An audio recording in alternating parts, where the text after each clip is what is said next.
porque también fue cancelada el semestre pasado porque paro, después esta situación, entonces había sido bastante aplazada, pero bueno, finalmente la tenemos acá con nosotros Alejandra. Entonces pues primero que todo, gracias Alejandra por estar acá, pues por querer compartir con nosotros tu investigación, haber contactado también a la maestría. Pues son temas que muchos de los estudiantes pues están trabajando, entonces claramente es un aporte. Bueno, Alejandra es candidata a doctora en ciencias antropológicas y maestra en investigación educativa por la Universidad Autónoma de Yucatán, pasante doctoral en la maestría en museología y gestión y camarógrafa del cine documental, miembro del colectivo Gente de Museos. Bueno, Alejandra, entonces bienvenida. Bueno, tú dices el título. Como usted guste. Introduces tú pues el título y todo. Listo. Bueno, Alejandra, adelante y gracias nuevamente por estar acá. Pues primero que nada quiero agradecer a la doctora Catalina Cortés por la presentación, y también quiero, antes de empezar esta conferencia, quisiera agradecer a las personas de eventos de posgrado de la Universidad Nacional de Colombia, pues por este espacio y por todas las facilidades que proporcionaron para que este evento, como lo dijo la doctora, a pesar de que haya sido desplazado, cancelado, movido por múltiples circunstancias y que estaba previsto para que se presentara el 3 de abril, un viernes antes de que saliéramos de vacaciones, de Semana Santa, pues por fin, y como muchos eventos alrededor del mundo, pues se aplazó. Pero afortunadamente, y gracias a estas interfaces tecnológicas que tenemos ahora, se puede presentar. Y aunque pues sí echaré mucho de menos esas conversaciones que hay después de la presentación, que en realidad es algo que yo he apreciado mucho de las conferencias que organizan en eventos en la Facultad de Ciencias Humanas, también es una nueva posibilidad para que las personas que han estado cerca de esta investigación y que han ayudado, que han colaborado, que han escuchado mucho, puedan estar presentes. Entonces también tiene su lado generoso, aunque no pierdo la esperanza de que podamos presentar este trabajo en la Universidad Nacional y que tengamos esta interacción tan rica, que en realidad es algo que nos enriquece mucho a todos. Entonces, bueno, pues voy a comenzar con la presentación. Entonces, creo que también voy a quitar mi cámara porque como tiene muchas imágenes la presentación, se puede llegar a bloquear, y entonces prefiero mejor que al finalizar la conversación podamos tener una sesión de preguntas y de comentarios y aportes y todo lo que podamos dialogar en este tiempo. Entonces, empiezo con mi presentación. No sé si se ve.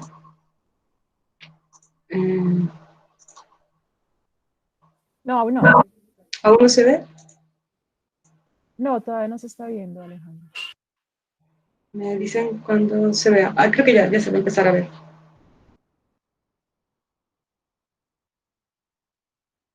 ¿Ya se ve? ¿Se ve ya mi pantalla? Ya. Dale ¿Ya se ve? F5 para que quede para la pantalla completa. Dale F5. Perfecto. Me dicen si se ve bien. ¿Sí? Ya, perfecto. Perfecto. Bueno, pues aquí está el afiche muy bonito de la presentación que hicieron el favor de realizar en la extensión de posgrado de la Universidad Nacional. Entonces quisiera mencionar que esta conferencia fue una parte de mi investigación de mi tesis doctoral, y que quiero hacer esta presentación con todo el respeto y reconocimiento a las personas que se adscriben étnicamente como mayas. Y también quiero externar mi respeto y conocimiento a las personas que trabajan en los museos de Mérida y que con sus acciones intentan dar nuevos sentidos a la práctica profesional en los museos de la ciudad, así como a las personas que viven en la ciudad de Mérida y que tienen un vínculo emocional o profesional con sus museos. Entonces, como ya bien lo mencionó la doctora, esta investigación fue una parte de mi proyecto de investigación de tesis doctoral y pertenece a la línea de investigación en antropología social del programa de doctorado en ciencias antropológicas de la Facultad de Antropología, y particularmente del Cuerpo Académico de Representaciones Culturales, bajo la dirección del doctor Francisco Fernández Repeto. Y tuve la oportunidad de realizar mi estancia de investigación doctoral en la Maestría de Museología y Gestión del Patrimonio en la Universidad Nacional de Colombia, bajo la tutoría del doctor William Alfonso López Rosas. Entonces aquí vemos una foto de mi facultad a las 7 de la mañana, bañada por la luz del trópico, muy caluroso, y una foto del Sindú, también a las 7 de la mañana, en una fresca y a veces un tanto fría mañana bogotana. Y pues son dos lugares en los cuales yo pude organizarme y dar coherencia a esta investigación, y que por ahora se encuentra en proceso de discusión, y también pues son lugares a los que les agradezco mucho y les tengo un gran cariño.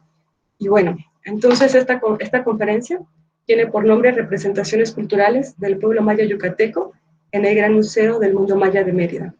Antes, bueno, quisiera compartir con ustedes una imagen del museo que motivó a realizar mi investigación.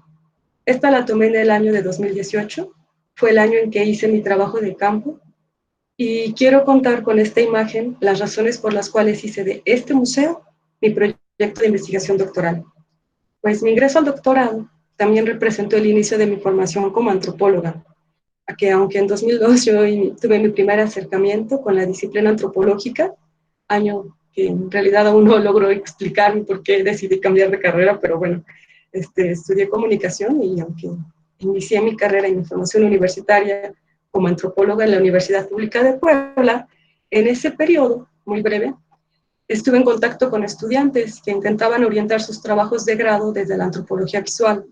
Entonces eso sembró en mí un anhelo para realizar una investigación en donde yo pudiese emplear imágenes para el análisis, como un archivo, para desarrollar una investigación. Y aunque decidí cambiar de formación universitaria y estudié comunicación, mi interés por investigar con y a través de las imágenes ya había dejado en mí una huella. Y esa misma huella me llevó a orientar muchas de mis decisiones académicas y profesionales en los años siguientes. Con mi ingreso al programa doctoral pude cumplir este anhelo, y pues mi impulso inicial era comprender desde la antropología visual cómo construimos y transformamos el mundo a través del acto de mirar. Cuando yo entro a mi programa doctoral y conozco al doctor Francisco Fernández, mi director de tesis, pues tuve una serie de conversaciones y reflexiones gracias a las cuales pude ampliar este horizonte de búsqueda y comprender que el mundo no se transforma solamente cuando nosotros miramos, sino también cuando somos mirados. Entonces, esta dialéctica, mirar y ser mirados, son acciones que pueden ser materializadas a través de diversos soportes, como una fotografía, una escultura, una pintura, un museo. Entonces, con este panorama de discusión, en mi planteamiento inicial, sabía que mi investigación podría abordar cómo construir una mirada antropológica en un campo de estudio delimitado, y elegí así este tema, gracias al planteamiento de mi director, que me invitó a llevar estas problemáticas a un problema social concreto. Entonces, cuyo desarrollo se puede centrar este proyecto de investigación en el primer inmueble que había sido construido para albergar explícitamente un museo en la ciudad, que es el Gran Museo del Mundo Maya de Mérida, y del cual, pues desde que me encontraba formulando mi proyecto de investigación, identifiqué el rechazo de distintos agentes de la sociedad yucateca que sentían hacia esta organización museal en particular. Entonces delimité así mi tema de investigación en una institución ideológica, particularmente este museo. Para esta charla quiero realizar una conversación que resulte amena. Por esa razón decidí acortar un poco la presentación para que dure un poco menos de 30 minutos, a diferencia de la presentación de 1 hora que se da en los eventos presenciales, porque prefiero también pues, conocer su opinión al respecto y que podamos establecer este diálogo. Entonces, en esta presentación solo presentaré de términos generales lo que ha sido mi proceso de investigación y plantear hacia dónde apuntan mis conclusiones en este proceso. No pienso seguir el orden en el que escribí la tesis, en el que se encuentra la tesis escrita, más bien quiero compartir las inquietudes que fui reconociendo en el transcurso de esta investigación. Como esta presentación también, aunque hay personas de México, también hay principalmente personas de Colombia que se encuentran conectadas, entonces quiero presentar a la audiencia un poco del contexto biocultural en el que se desarrolla esta investigación. Bueno, este es México, el país donde yo soy originaria, Y aquí está Yucatán, que es la capital, bueno, Mérida es la capital del estado de Yucatán, en donde se desarrolla esta investigación. Y aquí le puse esta flechita roja, que está Mérida, ubicada en la capital del estado, muy cerquita de la costa. Entonces, este paisaje biocultural tiene unas características muy peculiares, porque en este cercano, cerca de este lugar, cayó el meteorito que hizo posible la extinción de los o que se aduce, ¿no?, la extinción de los dinosaurios. Entonces, el impacto de este meteorito hizo que emergiera del mar una capa de tierra, una capa tectónica, que es la península de Yucatán. Entonces, esto ha dado, es la situación para que se haya formado un ecosistema bastante peculiar. Aquí esto es la península de Yucatán, vista desde el cielo, desde el espacio, perdón, y esta zona erosionada pues es Mérida, ¿no? Aquí podemos ver que está rodeada de selva baja caducifolia, y esta pues es el medio ambiente que lo caracteriza: 160 kilómetros de costa, una selva baja caducifolia, una gran cantidad de aves migratorias, bueno, y entre otros animales. La presencia de 7.000 a 8.000 cenotes, que son formaciones de agua que se hicieron con el impacto del meteorito, y que es agua, que se encuentran, pozos de agua dulce que se encuentran interconectados y que desembocan en el océano, en el mar. También tenemos rías y esteros. Y las principales ciudades de la península de Yucatán: Mérida, Valladolid, Tizimín e Izamal. Y acá, como podemos apreciar, estas dinámicas, esta infraestructura y este paisaje biocultural hacen de esta zona un lugar muy propicio para el turismo. Entonces aquí vemos un mapa de la península de Yucatán, donde Mérida es este circulito que vemos acá, este circulito naranja, y como podemos ver tiene una gran interconexión y de caminos, de cenotes y de infraestructura. ¡Ay! Se me fue todo.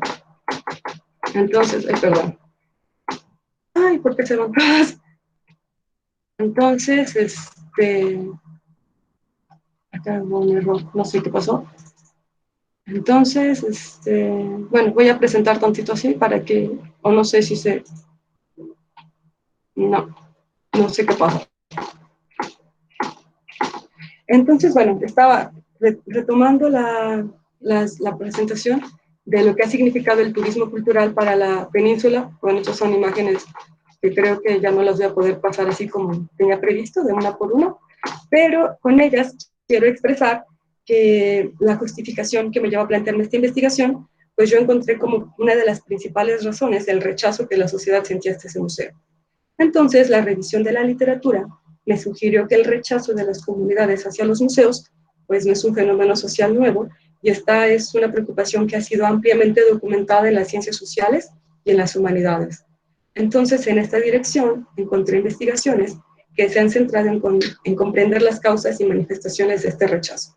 Esta revisión me llevó a identificar distintos tipos de rechazo, pues entre ellos hacia la construcción de los inmuebles. Bueno, es que quiero que los vean, o sea, como mientras los estoy mencionando. Acá tenemos hacia la construcción de los inmuebles, que los consideran inapropiados para albergar a sus museos. Encontré bajo esta línea de investigación a Solís, una historiadora de arte, quien identificó las manifestaciones de rechazo que las comunidades residentes del barrio de París, de Les Halles de París, realizaron durante el proceso de construcción del Museo Pompidou, por considerar que esta intervención arquitectónica no era congruente con la tradición estética de la ciudad, aunado a la indignación colectiva sobre los costos excesivos de su protección. También el filósofo Iñaki Esteban, en el Museo de Guggenheim, documentó las manifestaciones de las comunidades obreras ante la imposición del museo en la ciudad de Bilbao. Observó así que el museo sirvió para promover la industria turística, posicionar a las élites políticas y sociales, y no necesariamente para promover procesos de construcción ciudadana o formación artística, que eran lo que las comunidades solicitaban. Y a pesar de que se promovía como un museo exterior, se invirtió dinero del erario público para este museo, desatendiendo con esto otro tipo de necesidades sociales. Otro caso que resulta significativo es la investigación que realizó Noder-Flinch, quien demuestra el rechazo que manifestaron las comunidades por haber sido desplazadas del centro histórico debido a los procesos de gentrificación que sucedió con la renovación del Museo Naval de Valparaíso. Entonces, encuentro otro aspecto, un segundo aspecto de rechazo también, que ya no se enfoca tanto en las construcciones de los inmuebles, sino en el rechazo que expresan las comunidades hacia su representación en las exhibiciones, por argumentar que éstas reproducen imágenes que legitiman una mirada hegemónica sobre los que son representados en esta exhibición. Encuentro así el aporte de Schildkraut, quien documentó el proceso de comunidades afroamericanas para que se eliminara una exposición cuya representación vulneraba su conciencia histórica. Y en cuanto al tercer tipo de rechazo, también lo encontré en Colombia, el que manifiestan distintos agentes sociales hacia la imposición de una agenda ideológica de las élites por escribir las narrativas de la memoria, como es el caso que puede ver que se proyecta como el Museo Nacional de Memoria de Colombia, en donde la lucha ideológica por escribir el conflicto armado de más larga duración en el continente americano. Alejandra, nos está viendo la presentación. ¿Perdón? No se está viendo la presentación. ¿Disculpa? Ay. Entonces, voy a dejo de compartir y vuelvo a presentar. Me dicen si se ve.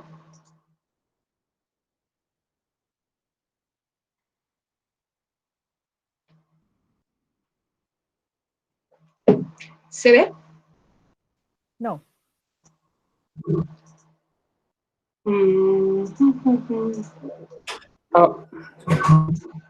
Dice que estoy presentando. Sí, acá estamos. Ya está, se está viendo. ¿Ya se ve? ¿Eso está viendo? Sí. ¿Y si ven la presentación? Lo que pasa es que si le doy el F5, creo que fue lo que hizo que me saliera. Entonces ya por eso mejor la dejé así, para que ya no me saque. ¿Qué fue lo que sucedió ahorita? La puedo poner así. No sé si les parece. Ya se ve bien. Sí, para que no se vuelva a quitar, porque también cuando le di F5 me sacó. Bueno, entonces este también rechazo ideológico que ha sentido la comunidad de Colombia por lo que se proyecta como el Museo Nacional de Memoria y que se proyecta como una iniciativa de carácter estatal y de representación simbólica contenido en el acuerdo final para la terminación del conflicto armado y la construcción de una paz estable y duradera para las víctimas del conflicto armado en Colombia. Entonces también este museo ha representado los rechazos. Entonces estos casos ponen de presente que si bien el museo es una institución que representa la memoria y la identidad de los pueblos, su existencia puede ocasionar el desplazamiento territorial de grupos sociales, omisiones en la memoria pública, la reproducción de estereotipos, gastos excesivos en los presupuestos estatales y la perpetuidad de una mirada hegemónica, lo que tiene implicaciones económicas y sociales como el desfinanciamiento de otro tipo de proyectos culturales, así como el desapego y rechazo de la sociedad hacia estos museos. Retomando esta visión, pues yo quise compartir que cuando me encontraba redactando mi proyecto de investigación, entre las conversaciones que yo tenía con mis amigos y colegas, pues me decían expresiones como que el museo no representa a los mayas, se han hecho abusos de los pueblos mayas, un festival que el museo se había adjudicado, pues me decían cosas como que resultaba muy costoso, que por qué me gusta si está todo achocado, que en términos yucatecos es que está muy apretado, ¿por qué lo vas a estudiar? Si sabes los abusos que se cometieron para hacerlo, sabes que vaciaron al cantón, porque este museo, para poder configurar su colección, pues retomó la colección de un museo, que es el Museo Palacio Cantón, para configurar su propio acervo. Entonces, pues esto era considerado como un agravio, para un agravio al patrimonio de la gente de Mérida. Entonces también me dicen cosas como si sabes que nos endeudaron a todos los yucatecos de aquí a 20 años y que no vamos a tener como desarrollos en materia cultural por estar pagando este museo. Entonces estas objeciones pues sí tenían en común acuerdo el descontento que sentían hacia el uso político y el desvío de fondos públicos que se habían hecho para construir este museo, pero también, y por la estética del inmueble, aunque había algo en común, que era el reconocimiento de que la representación del pueblo maya no había sido consensada para la organización de este museo. Entonces, de este modo, yo construí mi objeto de estudio con este sentimiento de indignación compartido con los ciudadanos de Mérida con los que yo había hablado y que no guardaban una relación laboral o académica con el museo y que experimentaban rechazo e indignación. Entonces, como ya lo expresé por lo costoso de su exhibición, y entonces yo quise incluir también mis intereses personales para articular este proyecto de investigación que están vinculados, como ya lo había expresado, con expresiones de la cultura visual, pues en donde la institución museal es también una institución ideológica y una institución en donde nosotros conocemos y comprendemos el mundo a partir de una exhibición, en donde el sentido que se privilegia principalmente es la vista. Entonces, al iniciar con el análisis del nombre del museo, este mismo nombre se convirtió en un indicador sobre la construcción que se había hecho sobre este. Y en este punto, cuando yo inicié mi investigación, el museo tenía el nombre de Gran Museo del Mundo Maya de Mérida. Y ahora ya cambió con la nueva administración a el Gran Museo. Entonces, bueno, pero sigue siendo en esencia el mismo nombre, Gran Museo del Mundo Maya de Mérida. Entonces, con este antecedente, las preguntas pues me llevaron a plantearme, ¿por qué Gran? ¿Por qué Mundo Maya? ¿Y por qué Mérida? Si bien, de acuerdo a la tradición museográfica mexicana y también a las políticas en materia de política cultural en México, que es un país que los museos pues tienen una presencia en la vida social y política y cultural bastante fuerte, los museos que cuentan con un patrimonio arqueológico, que al igual que en Colombia, pues es considerado bien de la nación. Entonces, en su acervo, cuando cuentan con patrimonio arqueológico, pues reciben el nombre de Museo Regional, Museo de Antropología, Museo de Arqueología, y atendiendo al grupo étnico al que pertenecen. Entonces, yo comencé a hacer la indagación y pues descubro que pues el Mundo Maya es una marca comercial. Entonces, a diferencia de otros museos públicos del país que no tienen esta consideración. Entonces, también yo quise ver por qué se presentaba al Mundo Maya de Mérida y no al pueblo maya, que tiene una presencia en la península, que es un pueblo transfronterizo, que inclusive voceros del pueblo maya hablan en términos de la nación maya, porque pues todos, bueno, el pueblo maya tiene presencia en Guatemala, en Honduras, hasta Costa Rica llega la presencia. Entonces, esta construcción me llevó a cuestionarme por la delimitación del pueblo maya a un territorio en particular, que es la ciudad de Mérida. Entonces me llevó a plantearme las implicaciones sobre lo que representa el mundo maya. Con este antecedente y este planteamiento, sabía que debía de construir un marco teórico y metodológico que me permitiera dar cuenta sobre la situación que vivía, que si bien era una indignación y rechazo hacia este museo, tenía un poco de los tres aspectos que había identificado. Entonces yo quise centrarme en el problema de la representación, que ya en sí misma constituye todo un problema en la pregunta antropológica. Formulé así mi pregunta de investigación: ¿cómo se representa al pueblo maya en el guión museográfico del Gran Museo del Mundo Maya de Mérida? Entonces, este planteamiento pues me llevó a estudiar las relaciones que tenía que dar cuenta para ello, ¿no? En una institución museal, que también tiene un componente visual, y en donde las representaciones de la cultura en un museo no son un hecho aislado, ni se producen en el vacío, pues son la reproducción, o sea, son la presencia de hechos institucionales bien concretos, y al mismo tiempo también es un museo que convive en un contexto y con otros museos de la ciudad. Bueno, ya desde el mismo nombre, ¿no?, de Mérida, pues tenía que ver porque era el gran museo de estos museos que están en esta ciudad. Entonces esto me llevó a plantearme estas preguntas específicas: ¿cómo está constituido el paisaje museal de la ciudad? ¿Qué papel desempeña el gran museo en el paisaje museal de la ciudad? ¿Cómo está articulado el guión museográfico? ¿Quiénes son las personas que se representan en el gran museo y cómo se expresa su memoria y su identidad? Y cómo se cristalizan los derechos culturales en el Gran Museo del Mundo Maya de Mérida. Esto me llevó a plantearme pues objetivos muy concretos de investigación, los cuales pues ahorita voy a ir presentando más a detalle, porque son los objetivos con los cuales yo fui construyendo también mis actividades de trabajo de campo. Dicho esto, pues bueno, este es un trabajo etnográfico en donde pues es muy importante hacer explícita mi posición y los modos de participación con las personas con las que interactué durante este proceso de investigación.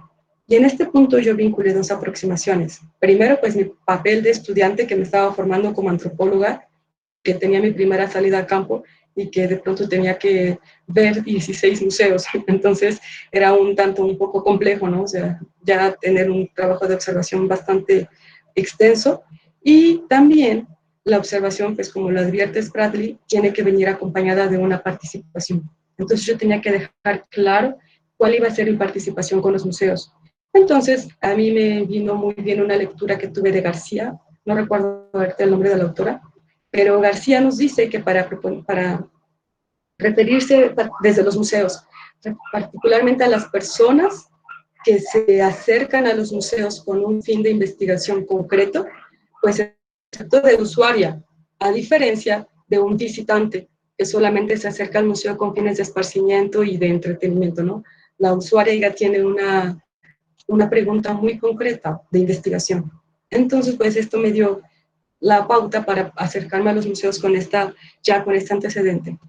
Y las consideraciones éticas que yo llevé a cabo para mi investigación se ciñen al Código de Ética de la Asociación Antropológica Americana del 98, y en este punto pues yo tuve que tener mucha consideración.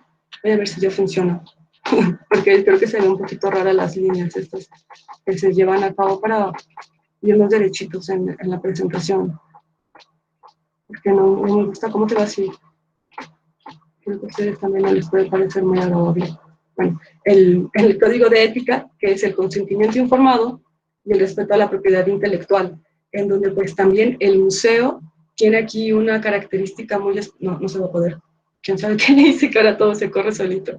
En donde el museo pues también tiene una forma muy particular de relacionarse, ¿no? En donde los directivos son los que deciden el tratamiento de esta información que se hace del museo. Entonces, tenía que respetar tanto la decisión del directivo como las personas que trabajan en el museo. Y en este trabajo de campo, pues hice la observación, de los 15 museos de la ciudad, las entrevistas a profundidad, 44 entrevistas, sondeos en zonas de actividad museal, las cuales puede registrar, registro fotográfico, también videos, seguir los sitios de internet, todas las redes sociales, la investigación documental que pues implica, ¿no? O sea, los pocos archivos, porque en realidad pues aquí sí hay un problema, ¿no? Que no hay como una cultura de investigación en los museos de la ciudad. Entonces pues no hay como códigos, guiones museográficos que sean fáciles de investigar. Entonces esta investigación documental pues también incluyó mucho recopilar los folletos, y pues también es una tarea bastante gratificante porque de pronto pues ya me llené de mucha información. Los diarios de campo y la lectura de las 64 cédulas de maya que conforman el guión museográfico de Gran Uso del Mundo Maya. Como lo mencioné, pues era mi primera salida al campo, entonces iba a ser muy complejo visitar los 15 museos, y diseñé esta guía de observación, se llama Guía de Observación para Museos. Entonces retomé los planteamientos museológicos de Ballard, Hernández, de Mari Bouquet, de Hernández y de Subiaur Carreño, en donde traté de conciliar tres aspectos, que es la parte exploratoria, que son las impresiones, las imágenes que yo me voy formando del museo, pues porque sí resulta muy significativo, ¿no? Cuando la gente te dice comentarios negativos de un museo, pues también te van formando y te van predisponiendo. O también los museos a los que la gente les tiene más cariño, pues también te predispone y va formando imágenes en ti. También tenía que ver con la museografía, ya los aspectos concretos, cuando yo me encuentro en el museo. Y finalmente una guía de entrevista en la cual con los directivos de museos o las personas que accedieron a darme esta información, pude obtener ya datos más concretos de la organización institucional. Entonces este trabajo de campo pues lo llevé de enero a diciembre de 2018, terminé el 13 de diciembre con la inauguración de una exposición que se llama Generar para Transformar, y lo inicié justamente el año en que en el museo estaba cumpliendo un lustro de operaciones, el 15 de enero, que también fue el día de mi cumpleaños. Entonces, pues fue un año bastante intenso, y tuve la oportunidad y tuve mucha oportunidad, mucho aprecio, mucha estima y mucho cariño a una estudiante chiquinquireña de allá de Colombia que estaba estudiando antropología aquí en México, estaba haciendo su pregrado en la Universidad de las Américas de Puebla. Entonces hizo sus prácticas profesionales con nosotros y me acompañó con todos estos museos, me ayudó a aplicar la guía de entrevista, entonces fue una excelente forma para poderla validar, pues porque nos fuimos nutriendo, ¿no? O sea, me fue dando sus observaciones que resultaron para mí bastante orientadoras. También aquí está la maestra Oralia Aque Canul, que ella es una maestra mayablante, con quien pudimos registrar las 62 cédulas del museo y me dio su lectura sobre este trabajo que ha hecho el museo para posicionarse como un promotor de la lengua maya. Y aquí está mi director de tesis, el doctor Francisco Fernández Repeto, y una amiga también de Mérida, que generosamente me acompañó a recorrer los museos y pues formaba una dinámica muy interesante, pues porque ella es de la ciudad y al finalizar cada recorrido, pues podíamos ir construyendo también historias de vida alrededor del museo. Entonces, esta información yo la dividí en dos partes que tiene que ver con la etnografía, el guión museográfico, que bueno, la etnografía es una etnografía del guión museográfico. Entonces, yo lo dividí también en dos partes, el paisaje museal y el Gran Museo del Mundo Maya. En este proceso, pues yo veo que el museo pues, es un museo etnográfico debido a su colección, pero a muchas actividades que yo encontré muy particulares en este museo, pues también puede operar como una empresa, como una corporación. En este proceso, pues la principal mediación que tuve pues, fue este instrumento de observación que ya les mencioné. Entonces, no sé qué habrá pasado. Ahora bien, voy a dividir, no sé cómo estamos de tiempo, doctora, porque creo que ya me extendí Bien, un poquito. no, sigue. ¿Sí? Muchas gracias. Entonces, No, adelante, sí, sí. gracias.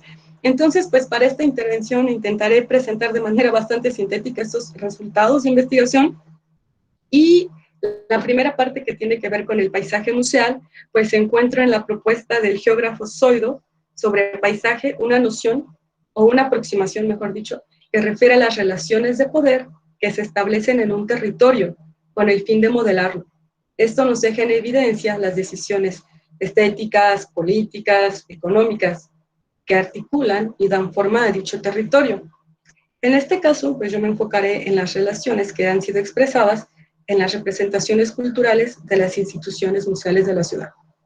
Ahora ese es el mapa de la República Mexicana, en donde con mayas verdes son los estados que tienen el mayor número de museos y los que están en más claritos son los que menos museos tienen. Entonces, hasta la última actualización de este listado fue el 3 de junio de 2019 y dentro del rubro de instituciones culturales se contabilizan en 1.378 los museos del país, siendo la Ciudad de México con 153 recursos el lugar donde se concentra el mayor número de museos en el país, y Baja California Sur con 8 museos, el estado con el menor número de recursos. Yucatán cuenta con 29 museos, y dentro de esta estratificación, Yucatán se ubica en la media nacional, ubicando en el rango de estados que disponen de 20 a 91 museos. Los museos se ubican dentro del rubro de turismo cultural y en el caso pues, de Yucatán es un estado que goza de prestigio y reconocimiento a nivel internacional gracias a la presencia y herencia material e inmaterial de los pueblos mayablantes en la península, pues quienes tienen una presencia ancestral en este territorio.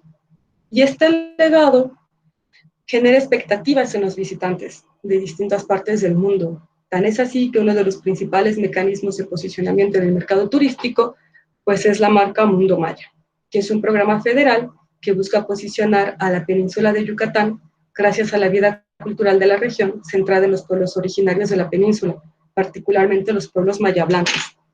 Entonces, quiero poner esto, en esta parte de la marca Mundo Maya pues se enfatiza mucho en la cultura, en la naturaleza de la región. Y los museos encuentran un punto muy importante para promocionar el turismo cultural. Entonces, dentro de este tenor, nosotros contamos con 15 museos en la ciudad y es la ciudad que concentra el mayor número de museos en la península. Sin embargo, a pesar de la importancia que representan esas organizaciones, su fortalecimiento pues se encuentra un tanto limitado y un tanto desarticulado, porque bueno, cuando yo empecé, bueno, en el capítulo 3 de esta tesis, pues yo hago una revisión del paisaje museal, pero cuando quiero darme cuenta de cuántos museos hay en la ciudad, pues encontré que hay una gran discrepancia entre tanto los sitios oficiales del Estado como los sitios comerciales, y esta diferencia va desde los 3 hasta los 17 museos. Entonces, en esta variante, pues hay veces que las listas tienen 5 museos, pero pues son haciendas o restaurantes o galerías de arte, que bueno, o sea, son lugares de interés cultural, pero pues no son propiamente un museo. Y en este respecto, pues sí valdría la pena hacer como la discusión sobre qué es un museo, pero bueno, en esa presentación no me enfocaré en eso. Pero esta ciudad, Mérida, como una ciudad cosmopolita, pues cuenta con el centro histórico más grande de México, ha sido 2 veces capital americana de la cultura, fue la primera ciudad de México en contar con una Carta de Derechos Culturales y forma parte de una red de ciudades amigas en el mundo, y ha orientado sus esfuerzos para ejercitar sus políticas culturales en congruencia con la Agenda 2030 de la UNESCO. Entonces, considerando esas orientaciones, identifiqué que el primer museo del estado de Yucatán, pues el Museo Yucateco, fue un museo impulsado por las élites, principalmente los empresarios enequeneros, quienes desde los albores de su gestión vieron en él el potencial turístico, en la herencia material que el pueblo maya despertó en el mundo, lo que traerá consigo una dinámica cosmopolita en la ciudad. Y pues para estos fines movilizaron la herencia material del pueblo maya y objetos de la vida cotidiana de las élites, y asimismo se dieron a la tarea de realizar una producción de memoria visual, centrada en óleos, los cuales pues representaban a los gobernantes y militares empresarios. Entonces aquí encontramos los 15 museos de la ciudad, en donde pues como ustedes, bueno, ahorita les voy a explicar un poquito más sobre estos edificios, y acá tenemos la lista de los precios.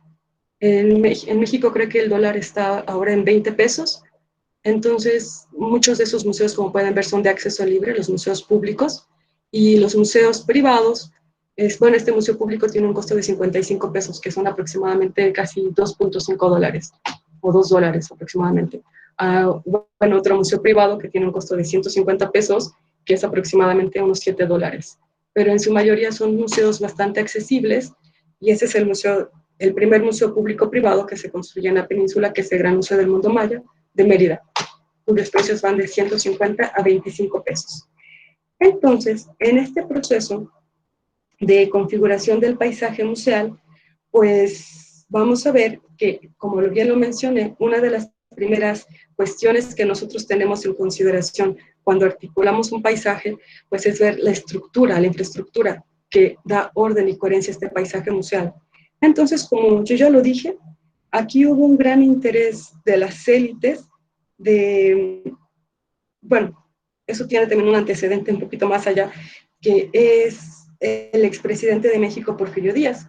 Porfirio Díaz ocupó la presidencia de 1874 a 1911, y él tuvo una visión de modernizar y desarrollar el país bajo el lema orden y progreso. Bueno, esta consigna trajo consigo una explotación humana, y en donde también un sinónimo del progreso anhelado por Díaz fue la construcción a lo largo y ancho del país de una arquitectura opulenta, fastuosa, con un gusto por la estética francesa. Y gran parte de esta infraestructura construida durante su periodo, tales como hospitales, escuelas, vías ferroviarias, gracias al triunfo de la Revolución Mexicana fue nacionalizada, y hoy alberga edificios públicos que al día de hoy son objeto de gran interés patrimonial. Entonces, el desarrollo de esta infraestructura también tuvo sus expresiones en Yucatán, con Olegario Molina Solís, un gobernador contemporáneo a la época de Porfirio Díaz, quien aplicó con mano dura esta política económica. Y pues obviamente este aspecto agradó mucho a las élites empresariales y políticas, quienes aplaudieron sus aportes al desarrollo y modernización de la región. Y una manifestación de este supuesto y cuestionable desarrollo y modernización a la región fue el desarrollo de infraestructura en la ciudad, pues misma que esta infraestructura tiene un gran interés patrimonial. Tan es así que de los 15 museos que se encuentran en la ciudad, en la capital, 10 son albergados en inmuebles que fueron construidos durante su gestión. Entonces, llegamos así al segundo aspecto que consideré para conformar el paisaje museal en la ciudad, que es la exhibición, es decir, la puesta en escena a través de la cual se cuenta el relato museal. Esta puesta en escena nos da cuenta de la manera en la que se construyeron las relaciones identitarias y de memoria en la región. En estas dinámicas yo encontré que las haciendas enequeneras son un punto muy importante en la exhibición. Bueno, esta es una foto del enequén, es una fibra que se saca de un agave, y sobre esa fibra, pues a inicios de siglo, Yucatán llegó a controlar el 90% de su producción en el mercado internacional, y realmente fue una materia prima a partir de la cual se construyó una gran riqueza, debido a que con esta fibra hasta inicios del siglo XX se construían principalmente pues, las cuerdas de los barcos. Entonces podemos imaginarnos la magnitud de las fortunas que se lograron afianzar en la ciudad. Entonces, en estas escenificaciones encontramos que la élite empresarial construyó una riqueza a través de la explotación de una materia prima. Y este hecho hizo que se llevara esta representación que se construyó a partir de esta actividad económica, hizo que se modelaran y se significara como mecanismo de virtud las relaciones vinculadas con este proceso, en donde las élites, explotando al pueblo maya para que pudiese trabajar en estas haciendas, y también pues trajeron a inmigrantes yaquis, peones chinos. Entonces se llevaron a cabo diferentes testimonios de este proceso. Acá tenemos unas fotografías de las haciendas, también tenemos fotografías de los peones, de los trabajadores coreanos, que después de muchos años ellos también hacen su propio museo en la ciudad, y se llama Museo Conmemorativo de la Inmigración Coreana a Yucatán, y es una remembranza de cómo se llevó a cabo este proceso y cómo pues trabajaron como peones en las haciendas, y también, bueno, hablan mucho de los vínculos identitarios que se construyen a partir de este trabajo. También tenemos el que albergó la primera colección pública de Yucatán, el Palacio Cantón, que fue la residencia familiar del que fuera gobernador, Francisco Cantón Rosado, que también a la vez fue un gobernador que, bueno, una persona que también tuvo problemas con los mayas en época de castas. Y también este es el interior del Museo Casa Montejo, que si bien la casa del fundador, esta casa fue edificada en 1600, su anterior es ambientada como una casa enequenera del siglo XX, muy al estilo Art Nouveau. Y en los recorridos guiados se cuenta de manera detallada el estilo de vida de estas élites empresariales durante el periodo de explotación del enequén. También tenemos la Quinta Molina y el Museo de Arte Popular. Bueno, no tengo la foto del Museo de Arte Popular, pero esta sí es la Quinta Molina, que es una casa que perteneció a la familia de Olegario Molina Solís, el gobernador que ya les hablé. También este museo, que es el Museo de la Ciudad, en su interior, pues la sala de la Belle Époque se presenta como un elemento central del relato, a través del cual las dinámicas de la modernidad se instalan en la ciudad a partir de la explotación del enequén. Entonces, una vez identificado la infraestructura y el relato que se construye en el paisaje museal de la ciudad, consideré un tercer aspecto en esta dinámica, que tiene que ver con la expresión de la representación de la memoria y la identidad de la vida regional en la ciudad, llegando así al tercer aspecto del paisaje museal, que versa en el sustento empírico del relato histórico y ancestral que en Yucatán, particularmente en Mérida, se construye alrededor del legado material del pueblo maya. De esta manera, encontramos que las representaciones del pueblo maya han tenido aproximadamente 10 expresiones principales. Una, que tiene que ver como un pueblo milenario extinto, que esta es una imagen que aún tiene mucho eco en muchas personas que visitan los museos de la ciudad, que si me preguntan que por qué los mayas desaparecieron, entonces tiene una fuerte presencia, ¿no? También se nos presentan como sabios astrónomos, como arquitectos y predictores del tiempo. como pueblos desorganizados sin un lenguaje común. Esta imagen que nosotros vemos acá es el video evaluativo de la casa del Museo Fundador, que en esta imagen pues los personajes están hablando que el venadito dice que los mayas no se pueden entender entre ellos porque no hablan la misma lengua. Entonces pues ven que gracias al español pudieron unificarse y lograrse entender. También han sido vistos como un motín de guerra, como trabajadores en las haciendas. Bueno, ese es Bernardino Ken, es un personaje que combatió en unas guerras internas que hubo en Yucatán, en donde los mayas querían reivindicar sus derechos, y este personaje fue decapitado como una forma de represión, y su cráneo por muchos años se exhibió en el primer museo yucateco en Yucatán.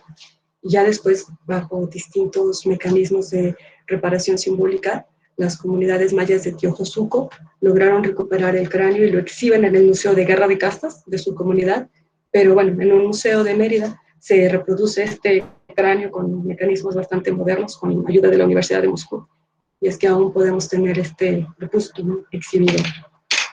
También como trabajadores en las haciendas, ese es en la sala del Museo de la Ciudad, como estatuas vivientes, que fue un evento que se hizo con el Museo del Mundo, en el Festival Internacional del Mundo Maya, en el cual se pidió a las personas que se vistieran como concheros, muchas personas que no necesariamente eran concheras, y tuvieron que vestirse de esta manera a petición del entonces director del Instituto de Historia de Museos de Yucatán.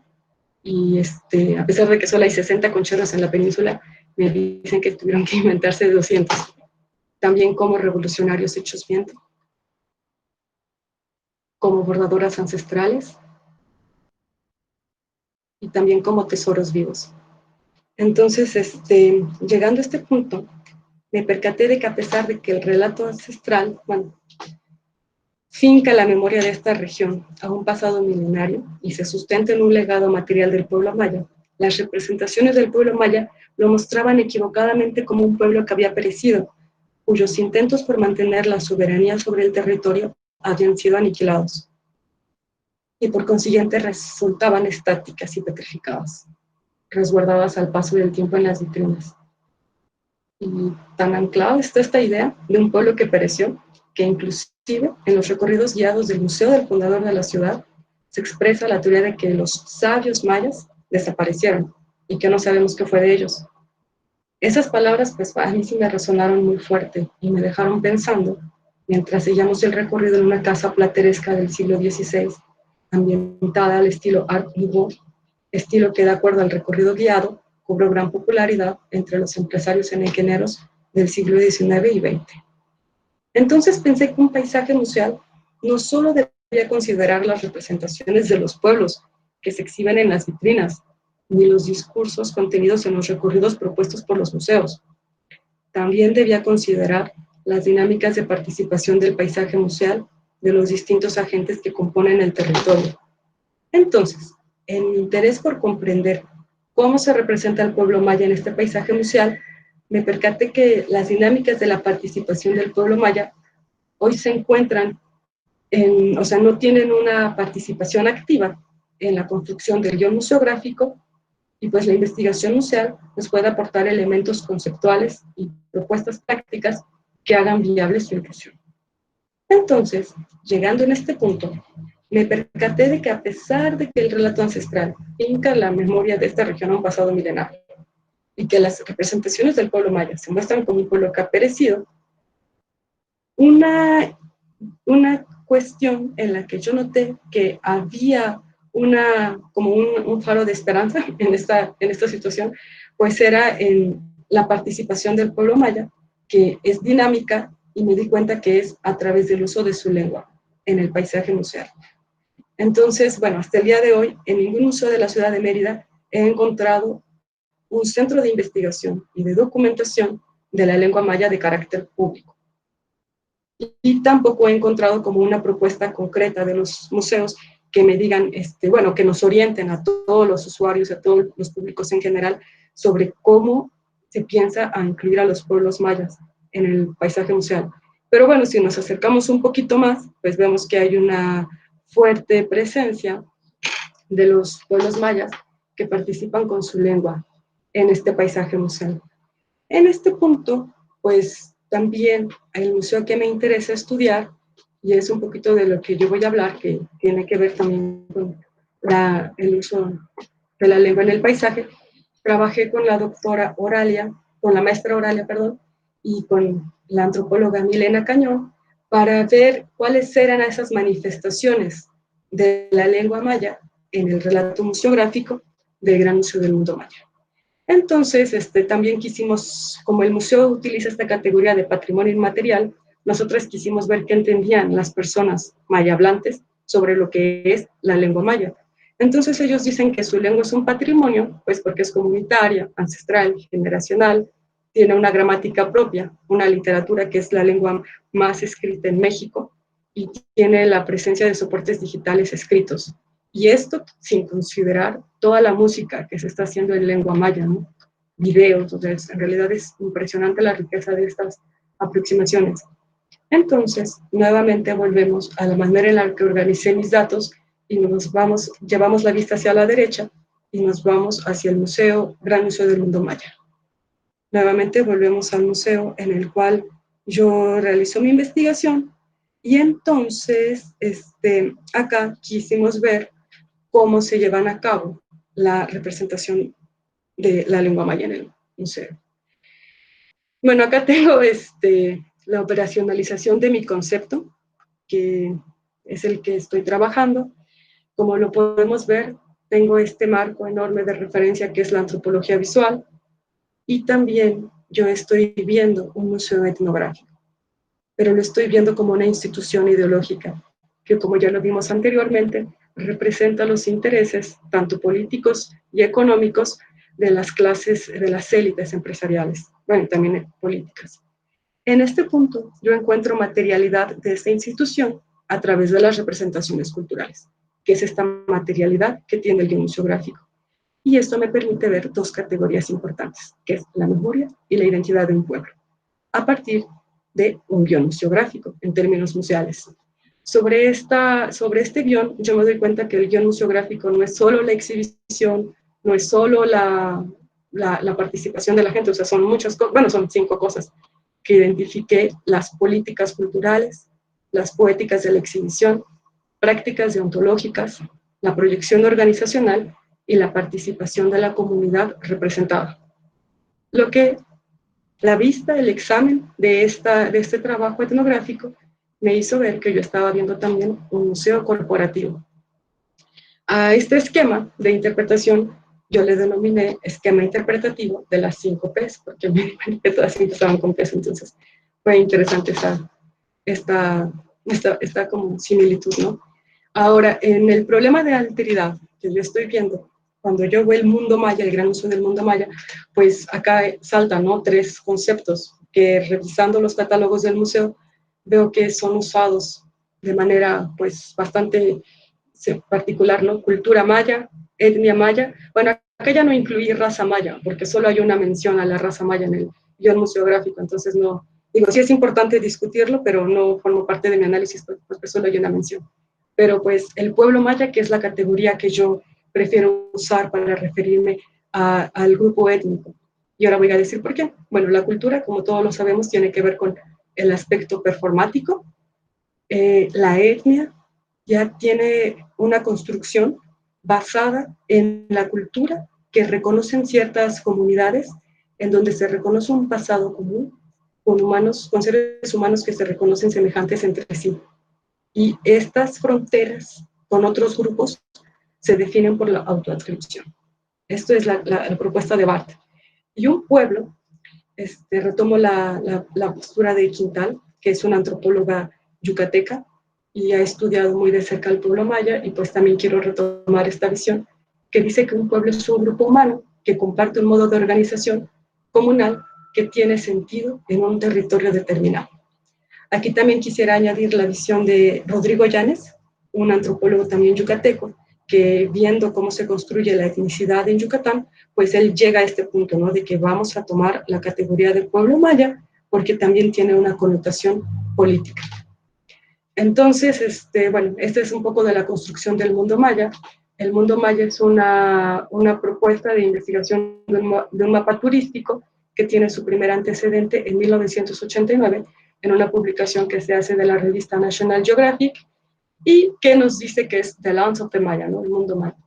Y fue, de acuerdo a los testimonios de Alejandra Zorrilla, es que ellos cuando están construyendo el concepto de mundo maya, pues ya se dan cuenta que existe esta noción de, esta aproximación, esta definición de área cultural que habían hecho con la revista National Geographic, y pues que les parece bastante interesante, ¿no? Pues porque ya identifican los circuitos turísticos, bueno, los circuitos históricos que pueden ser explotados eventualmente como circuitos turísticos. Entonces, esta marca, como proyecto turístico, es un proyecto federal de Sectur, aunque también tiene la presencia estatal, que es Cultur, y un grupo empresarial, que es Yaxché, para dar paso a lo que llamamos como Mundo Maya. Entonces, ya para concluir, me gustaría centrarme para esta presentación en los aspectos concretos que yo observé de esta construcción del grupo étnico pueblo maya que se hace, en donde se le da una gran importancia a la construcción de este pueblo a partir del uso de la lengua. O sea, entonces, los recursos museográficos que yo encuentro y que refuerzan esta idea se encuentran principalmente en la sala permanente Los Mayas de Oro. Y encontramos ahí 62 cédulas escritas en lengua maya, español e inglés. Aquí está la lengua maya es en verde, perdón. No, es en gris, la lengua maya. Y después está en inglés y en español. La del centro es español y la de la derecha es inglés. Perdón, es maya, sí, es maya, español e inglés. Un diseño sonoro al inicio del recorrido, el cual consiste en voces en maya de personas representantes de distintas edades y de distintos pueblos, que desde la selva de Yucatán hasta los altos de Chiapas, nos refuerza la idea de cómo se autoescriben étnicamente los habitantes del Maya. Soy un maya yucateco. Y las voces en español y en maya se funden hasta que una voz masculina dice, mi casa, tu casa. Siendo el último momento del recorrido en el cual en sala escuchamos en voz alta el mundo maya, la lengua maya. Después hay 4 grabaciones sonoras para ponernos audífonos y escuchar las cédulas, 4 cédulas, estas introductorias de sala, pero bueno, en el año que yo hice mi trabajo de campo, solamente servía una cédula, un audio. También está la Constitución Política de México, traducida en maya, por el defensor de los derechos lingüísticos y culturales del pueblo maya, el doctor Fidencio Briceño Chel. El diccionario de Cordemex, publicado en 1980, el cual se presenta como un homenaje que la paraestatal de nombre homónimo hizo de la lengua maya. Una cédula que nos explica una cédula escrita que nos explica los sonidos en maya. Un mapa lingüístico que ubica al maya que conocemos actualmente, proveniente del protomaya y del cual se desprenden 30 lenguas, las cuales se encuentran distribuidos en los países de Guatemala, Honduras y México. Y bueno, también que ubican al idioma maya como un idioma aún más antiguo que el inglés. Una pantalla táctil con poemas de Isaac Carrillo, facsímiles de producciones realizadas durante la conquista, entre las que sobresale el Chilam Balam de Ixchil. También encontramos una reproducción de un facsímil de la época, el Códice Dresde creo que es, perdón, recorridos temáticos como de la lengua a la imaginación. Y estos soportes históricos sirven como evidencia material para explicar la importancia de la escritura maya, aunque los recursos tecnológicos con los que cuentan no nos permiten más saber sobre la base sonora. Entonces, pues aquí ya me di cuenta, ¿no?, que sí es importante la antropología visual, pero también tenemos que hacer audible y tenemos que tener los recursos sensibles para sonorizar y sensibilizar al ritmo, a las pausas, a la poesía de la lengua maya. Y además de este listado, pues quedan fuera muchas de las producciones musicales contemporáneas, textos de divulgación, así como la traducción de textos y producciones literarias actuales. Y pues los visitantes que no pueden conocer los museos dentro de los recorridos guiados, pues no tienen esta riqueza que muchas veces las guías que nos dan los recorridos y que son mayablantes nos hacen cuando pues pueden leer los poemas o las cédulas de sala. El paisaje museal, si bien el pasado maya se presenta como un legado ancestral que finca la identidad al pueblo maya, pues en este punto yo quisiera también reconocer que sí existe las representaciones que se encuentran en el museo. Bueno, ese es un balance porque, como lo mencioné, en mi tesis se encuentra en proceso de discusión y pues las conclusiones que yo voy a presentar pues también son para ser sometidas a discusión. Entonces, podemos observar que en este punto yo recomendaría acercarnos a las concepciones nativas de cómo las personas se ven a ellos mismos para tener un refuerzo de la identidad. Y en el caso de los museos, pues reactivar la memoria a través del legado ancestral a partir de la lengua, en donde pues yo observo que las políticas impulsadas por el museo o desde el Estado buscaron privilegiar a las élites desarrollando una infraestructura cultural a costa del erario público, en donde la hacienda es el escenario donde sucede la exhibición, colocando como esquemas de organización social. Así pues, se folcloriza un sector social, que es el pueblo maya yucateco. Y el Gran Museo del Mundo Maya, pues busca posicionarse como el museo, por su nombre, ¿no? Eso es un análisis nada más del nombre, como el museo más importante del mundo maya, tanto por el uso de dispositivos tecnológicos para la promoción de la cultura maya, como para el uso de que se emplea para exhibir el legado ancestral. Pero hasta el día de hoy, pues no hay una propuesta concreta de carácter público para que el pueblo maya participe de manera activa en la construcción de su bien museográfico. Entonces, las recomendaciones pues, que yo podría sugerir y tienen mucho que ver como realizar una lectura de los guiones museográficos y de la exhibición del Museo del Mundo Maya a partir de los derechos culturales, en donde pues bien los derechos culturales a partir de la Declaración de Freudenburgo nos dicen que los pueblos tienen derecho a construir su propia representación, pero también tienen derecho al cambio, en donde también, particularmente en el museo, se busca que las comunidades puedan organizar y buscar mecanismos para restituir su legado ancestral. Particularmente, bueno, y en este caso, un derecho que tiene mucho lugar en este museo, pues son los derechos lingüísticos del pueblo maya. Entonces aquí, para finalizar, me gustaría mostrar esta imagen, que es una obra de un maestro colombiano, el maestro Andrés Mora, que después de dialogar sobre estas dinámicas de la representación, pues él con su talento bastante virtuoso, pues hizo esta interpretación, este dibujo. Y pues aquí podemos ver, ¿no?, la materia prima, el enequén, y el legado ancestral sobre el cual está sustentado, el legado material del pueblo maya, en donde también el mundo maya pues es un agente político, ¿no? El pueblo maya, aquí está la cruz, no se alcanza a distinguir, creo que en esta presentación, y este es el museo. Entonces, pues hasta ahora esto es mi presentación. Les agradezco mucho que me hayan escuchado y, y pues vamos a ver qué podemos dialogar. Muchas gracias.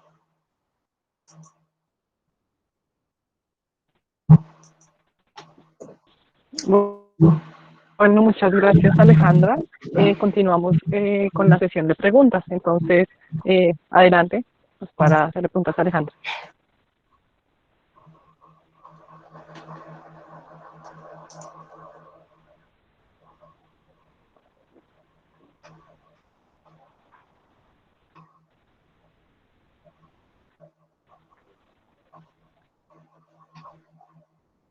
Pueden No, creo que no hay preguntas.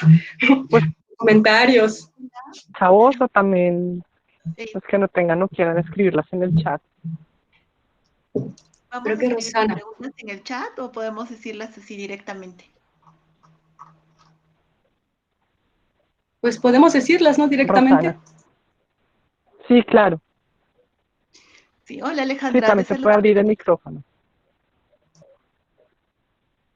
Sí. ¿Sí me escuchan? Sí, sí se escucha bastante bien. Sí, ¿qué tal Alejandra? Y me encantó el proyecto. Yo tenía algunos comentarios. En el caso, por ejemplo, de los museos que hemos implementado aquí en el Perú, y hemos encontrado precisamente lo que tú también has encontrado, ¿no? Que las representaciones lingüísticas, que son el principal derecho de los pueblos, no son visibilizadas en los museos estatales. Ponerlas en un espacio estatal público de difusión masiva como un museo es sumamente importante. Eso es lo principal, según la experiencia que yo tengo en los museos.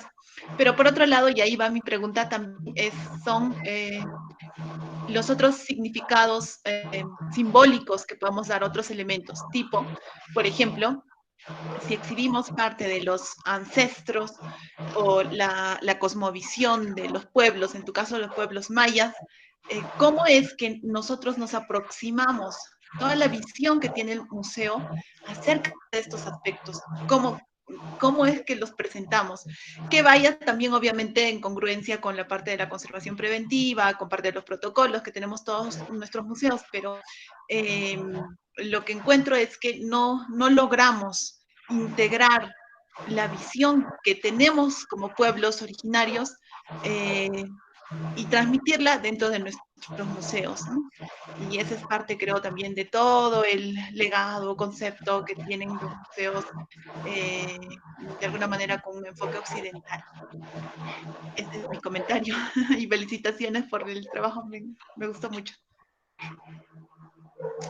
Muchas gracias, Verónica, por tu comentario y muchas gracias también.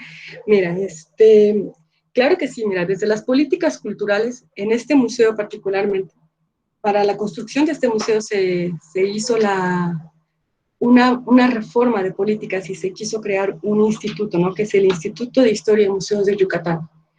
Pero en sus estatutos, en su parte operativa del instituto, se decía que se iba a buscar un comité que participara en el museo y que este comité iba a estar representado también por una organización estatal que era el INDEMAYA.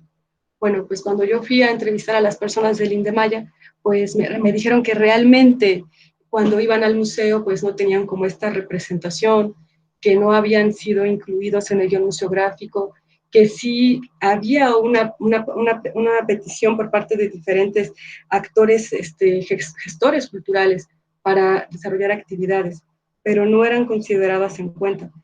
De hecho, esta ley tenía bastantes candados para los que tuvieran la última palabra, terminaran siendo los representantes del instituto, ¿no? Agentes políticos.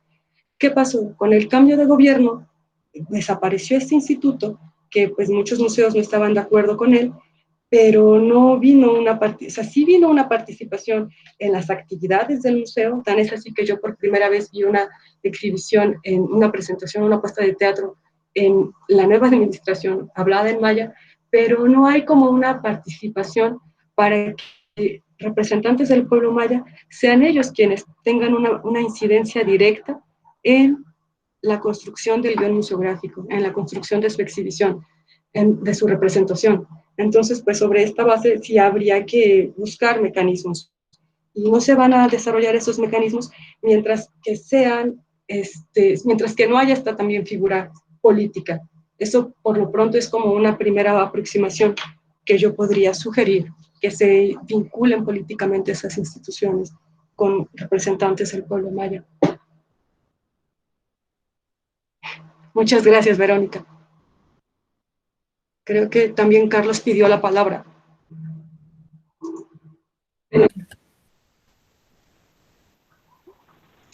Sí.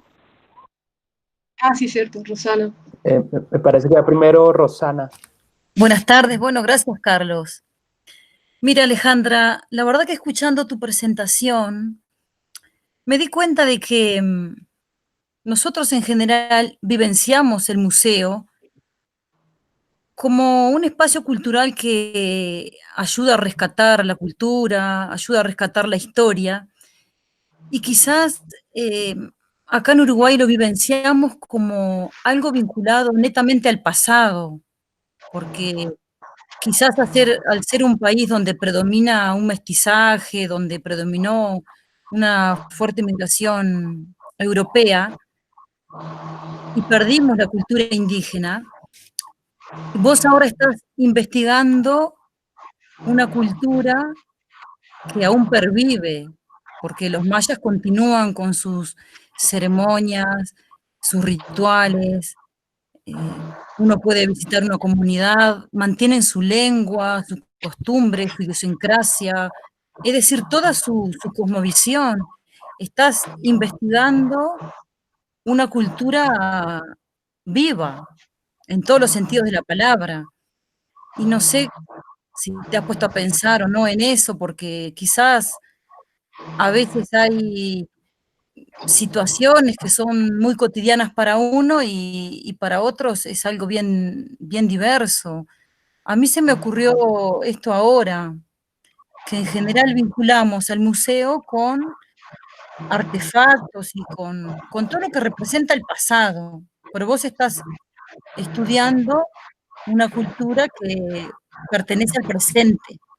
No sé qué te parece eso, cómo lo ves. Muchas gracias.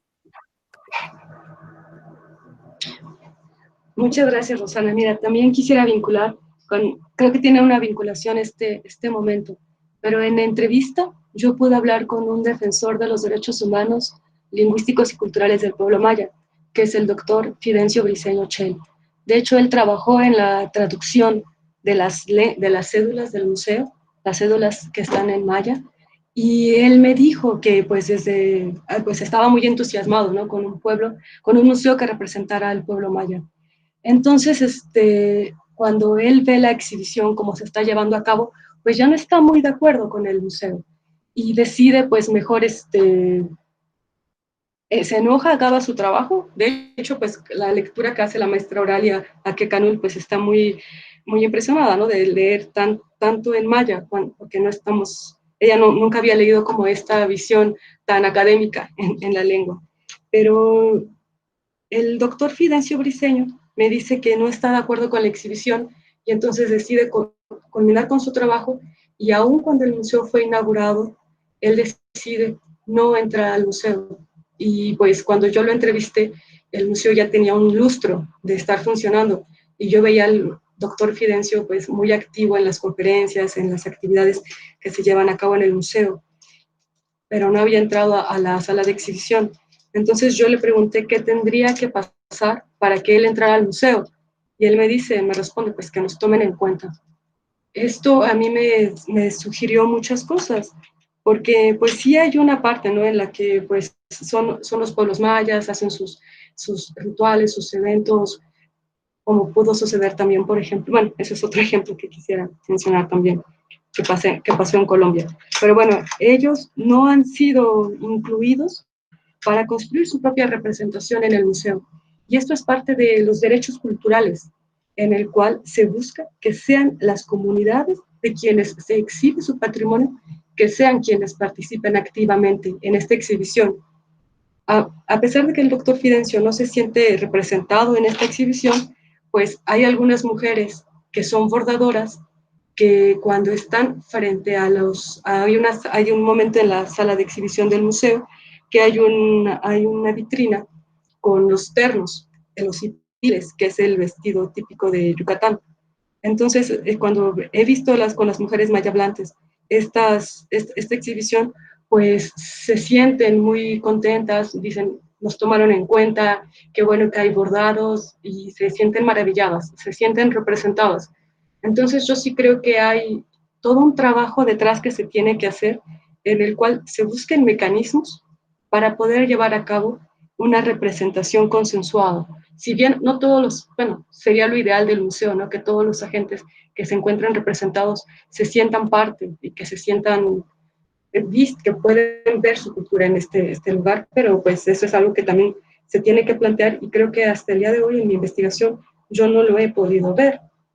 Ahora bien, también hay un cambio de administración en el museo y bueno, yo no he tenido acceso ya después de abril de 2020, que es cuando yo me voy a hacer mi trabajo de campo mi estancia doctoral a Colombia, pues ya no pude ver como estas transformaciones, pero sí sería también, forma parte de otra investigación, ¿no? Cómo se llevarán a cabo esas transformaciones en este guion museográfico, si es que las hubo.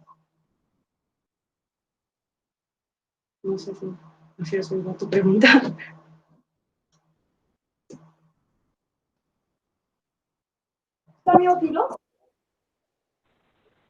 Bueno, continuamos con Carlos. Muchas Carlos gracias. Nicolás. Buenas tardes a todos y todas.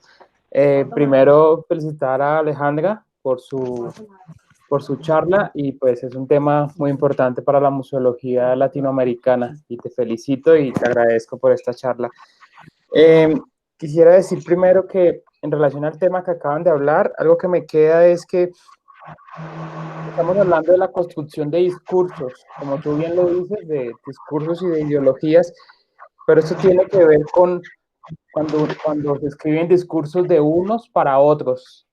Y yo lo veo como que en estos grandes museos y en los museos, algunos que tú hablaste, no se incluyen en su personal o en la gente que crea contenidos, en la gente que crea las estrategias, a personal de las comunidades indígenas, que como decía también una compañera, pues es una comunidad viva. Y por lo tanto la narración se crea sin tenerlos involucrados de manera efectiva. Esto era un comentario que pues no sé de pronto qué piensas por un lado. Y la inquietud quería preguntarte si en tu paso por Colombia viste también varios museos.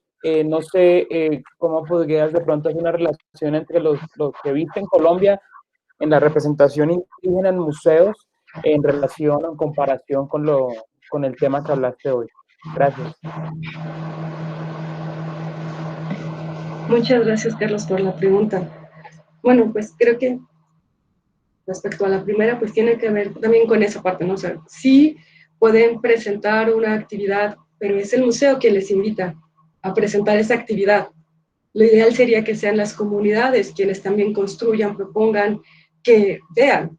Esa es como mi postura, ¿no? O sea, que vamos a ver cómo se puede llevar a cabo, que sí es un reto, porque pues desde las políticas culturales pues siempre han sido como esta tradición, ¿no? De que el museo pues también es un instrumento ideológico que sirve para posicionar o legitimar un gobierno.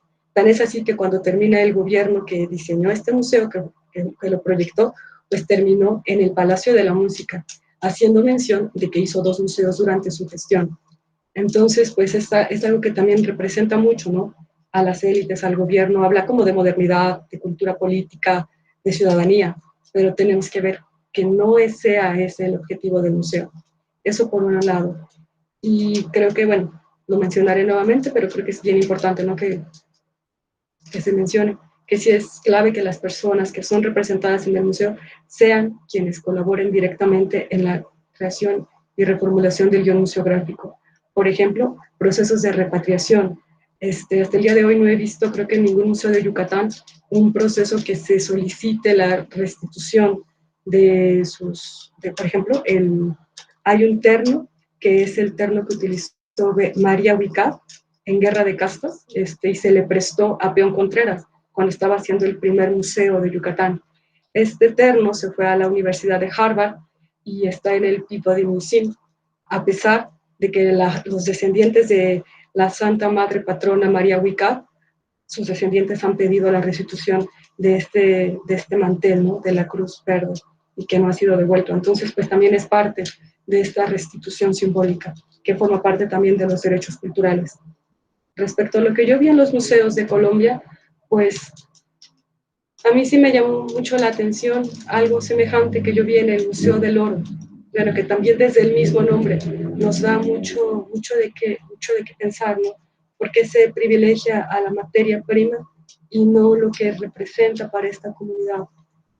Pues porque ya de por sí el oro, ¿no? Pues es un material simbólico que al menos en las regiones andinas tiene otro valor que tuvo diferente al mercantil, ¿no?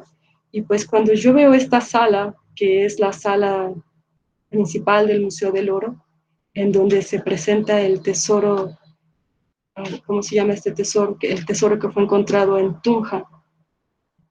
Pues nosotros, no recuerdo el nombre del tesoro, pero vemos toda una exposición y toda una experiencia museográfica, pues realmente fascinante, ¿no? Y vemos esta exhibición de este tesoro, pero lo que no sabemos es que las comunidades pidieron la restitución de estas piezas para que fuesen puestas como sus comunidades, como sus ancestros las tenían dispuestas. que es pues en la laguna. Bien, ahora con estos ojos occidentales, con esta cultura, nosotros podemos ver eso como, pero ¿cómo van a volver a la laguna? Pues es que también podemos decir es que los van a robar, es que no tienen que estar ocultos, es para que todo el mundo los vea. Entonces también nos lleva a cuestionarnos, ¿no? ¿De quién es este legado ancestral? ¿Y qué función también puede cumplir el museo? ¿Y qué sociedad somos que no podemos respetar esta disposición que tuvieron las comunidades? En cambio, pues, ¿qué fue lo que optó el museo? Que se hicieran pues, rituales ancestrales en esta sala para que se diera como una purificación a esos materiales. Entonces, yo pienso que es importante también identificar, hacer una lectura crítica de los guiones en Colombia, con esta mirada, ¿no? Y ver cómo podríamos restituir simbólicamente a las comunidades. De hecho, yo estuve en los eventos del 80 aniversario del Museo del Oro y se habló precisamente como de renovar el museo etnográfico. Bueno, darle el título de museo etnográfico o museo arqueológico. Pero bueno, son cosas que también el Museo del Oro ya tiene, ese nombre tiene una presencia muy grande en la museología latinoamericana, museografía. Entonces, pues, son cosas que tenemos que discutir muchísimo. Muchas gracias, Carlos, por tu pregunta. Gracias, Alejandra.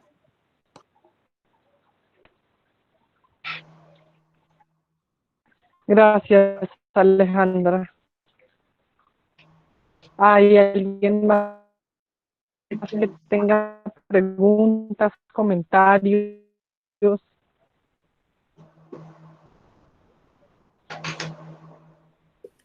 Sí, solo un comentario respecto a lo que está diciendo ahora de la perspectiva con la que podemos abordar una cultura o poder entender su contexto, llamémoslo religioso. Y creo que en América se puede observar demasiado.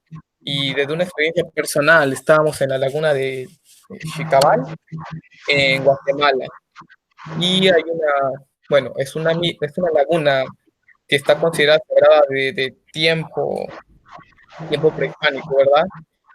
Y cuando llegamos había unos excursionistas franceses que se estaban bañando, siendo que está prohibido y tiene cantidad de carteles en donde se explica el sitio, qué representa y tiene demasiados altares. Pero esta gente al llegar y como no comparte la visión o simplemente porque tiene mucho calor y no le importa el medio en el que está o respetar la cultura, pues simplemente se metió.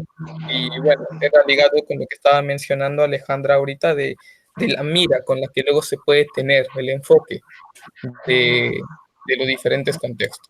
Eso solamente. Muchas gracias por tu comentario, Rosana.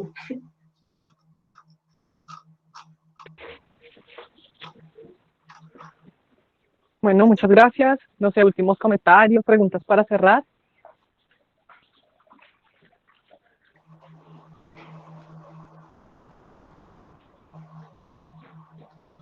¿No?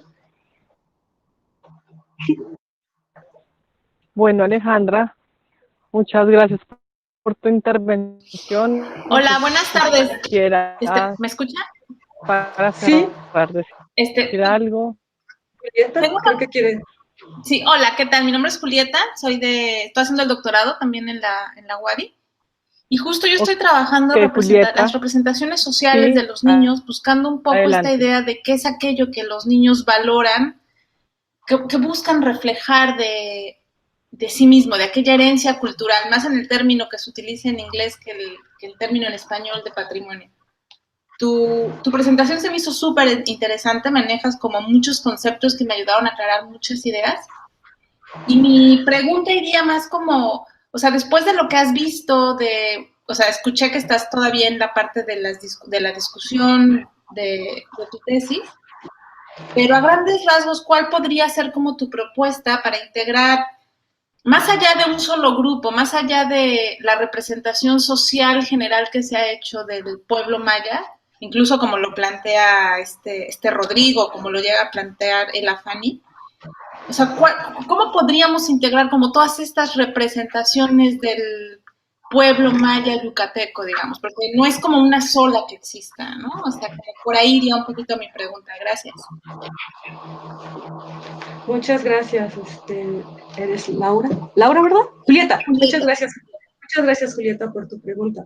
Mira, sí es verdad, pues el concepto de representación, pues sí lo construí tomando muchos autores, pero hay algo que yo encuentro que se sitúa, ¿no?, en la tradición platónica, ahí tiene sus orígenes, en donde nosotros en la República de Platón vemos cómo para Platón las personas conocemos el mundo a partir de las imágenes. Entonces él piensa que las personas, no, los ciudadanos, no conocen el mundo en sí, sino la realidad, sino las ideas, sino las imágenes que de ella nos formamos. Ante este punto, pues Aristóteles, en la poética, y que también sirvió para que fundamentara toda su teoría de poética, él menciona que las representaciones, él introduce de hecho en la historia de la filosofía el concepto de representación a partir de la palabra mímesis, que es como ha sido traducida. Y dice que sí, nosotros nos formamos el concepto de la realidad a partir de las imágenes, pero que nosotros cuando vemos una acción, porque él ya lo ve ya en la puesta en escena a partir de la experiencia teatral, él dice que nosotros vemos una representación de la valentía.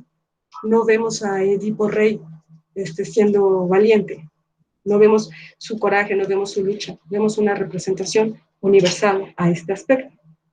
Entonces, las representaciones tienen que ver con esta actividad performática, de cómo nosotros vemos las acciones que se materializan y también las imágenes que nosotros nos formamos a partir de esta realidad. A partir, pues, de esta referencia filosófica, pues yo sometí a discusión este análisis, este concepto, para verlo cómo se puede materializar en la discusión antropológica, que si bien la discusión antropológica ha sido retomada desde las teorías psicológicas, nosotros podemos ver que tiene un componente muy especial en la manera en la que se materializa la realidad y las imágenes que nosotros nos formamos de ella. Tan es importante la representación de una imagen que nosotros nos hacemos que desde el mismo mito de la caverna, las personas cuando no estuvieron de acuerdo con su representación, pues se rebelaron y buscaron maneras consensuadas, ¿no?, de ver cómo iba a ser esta visión que se iban a formar sobre ellos en el mundo. Entonces, bueno, yo también hago una revisión sobre cómo se ha usado este concepto en la filosofía. Schopenhauer creo que puede ayudarte, porque él ya te da indicios sobre ya aspectos cómo se materializa esta categoría. Entonces, por ejemplo, la representación es acción, o sea, es materia, ya te da como estas pistas para que tú veas cómo se representa en el museo. Es verdad, no te puedes quedar solo en el concepto de representación cultural, porque como lo digo, esto no se reproduce en el vacío, sino en mi caso, al menos en el museo, en hechos institucionales bastante concretos. Y este hecho institucional que yo encontré es una institución a la cual yo le di este título de institución ideológica. Entonces, pues ya a partir de eso también yo hago toda la construcción en mi marco teórico sobre lo que es una institución ideológica, lo que representan, lo que me llevó a desarticular el concepto de institución y el concepto de ideología, ya los articulé en un cuerpo, pues, operativo. Y en este cuerpo operativo, pues veo que las instituciones ideológicas son organizaciones que los seres humanos hemos creado para organizar y normar la vida cultural y social, y que utilizamos a las que, en una acepción general, la ideología suele representar los intereses de las élites. Aunque en una acepción ya más concreta, pues también podemos ver que las ideologías pues también son cuerpos de ideas y conceptos normativos que nos llevan a articular nuestra conciencia, nuestras acciones. Entonces así yo construyo el concepto de institución ideológica del museo, que se materializa en su lenguaje, que es el hecho fundacional que lleva a las instituciones a partir de la exhibición. Entonces, ¿cómo se vuelve operativo?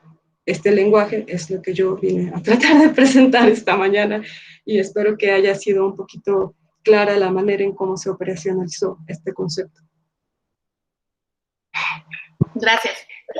Sí, no, gracias a ti por la pregunta. Muchas gracias, Julieta. Bueno, Alejandra, muchas gracias por tu presentación. Muchas gracias a todos y a todas los que están acá presentes.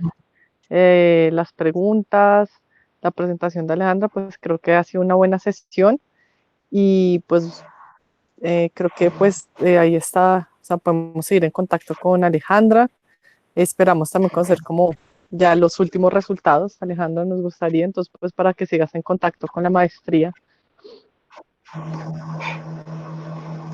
Claro que sí, muchas gracias, doctora. Muchas gracias, doctora Cortés Catalina. Le agradezco mucho que haya presentado esta presentación y pues claro que sí me gustaría mucho conocerlos personalmente y que se pueda llevar a cabo esta presentación ya en un futuro, ya con una discusión ya más concreta sobre esta exhibición. Sí, claro que sí. Entonces quedamos ahí pendientes. ¿Qué dice una persona? Sí, dice una persona. Gracias. Una persona dijo algo. Bueno, muchas gracias. Lo de los posgrados se publican. ¿En dónde, perdón? ¿Se publican las conferencias?